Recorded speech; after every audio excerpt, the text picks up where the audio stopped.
Hey guys, this is Elliott Reid from the Revitalize clinic where you find health and attain fitness. The topic of today's video is going to be about limiting factors, which is a word that I've been using, or a phrase that I've been using more and more, and I'd like to share with you what I mean when I say limiting factor. So if we look at them separately, if we look at personal training and osteopathy, generally a limiting factor is something that prevents something else from happening. So with personal training, we're looking at progression, and with osteopathy or osteopathic treatment, we're looking at the ability for that patient to recover. So if we start with personal training, a limiting factor for the beginner's progression will always be a lack of a stressor, a lack of a stimulus to cause that progression, i.e. a person who's desk bound and sitting at work all day isn't going to be gaining muscle mass, because the limiting factor for them gaining muscle mass is the lack of a stressor, i.e. weight training, sprinting, whatever you like.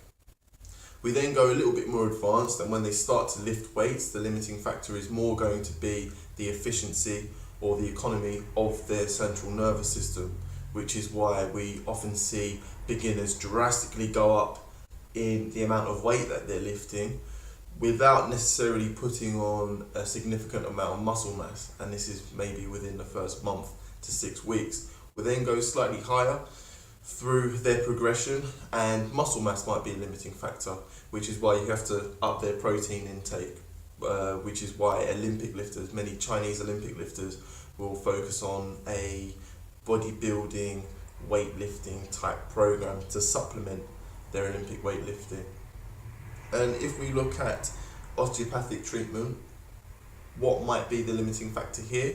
Well, it could be everything as well as the patient's own anatomical function, i.e. yes, an overstrain at the LS could be coming from a restriction at the TL, but if that person is sitting at work all day for 10 hours a day, going home, drinking a glass of wine and not getting up off the sofa, what's going to be the bigger limiting factor? Is it going to be that thoracolumbar restriction, or is it going to be that the fact that the patient just isn't moving enough? There's this as well as putting the patient once again into their social context. So if they're crazy stressed and they're secreting all kinds of different forms of cortisol and stress hormones, then is that person's own physiological or homeostatic balance going to be the perfect environment for that tissue to recover? So therefore we might look at social intervention, asking that person to get out, exercising more, de-stressing. It could be trying to remove a stressor from that person's life, suggesting for them to take a different route or different approach to something that they're trying to deal with, as well as going down the more anatomical route of trying to create mechanical ease and then restore functional ability. So like I said, just a quick video today on what I mean by limiting factors in osteopathic treatment and personal training. Hope you enjoyed it. Once again, this is Elliott Reid from the Revitalize clinic where you find health and attain fitness.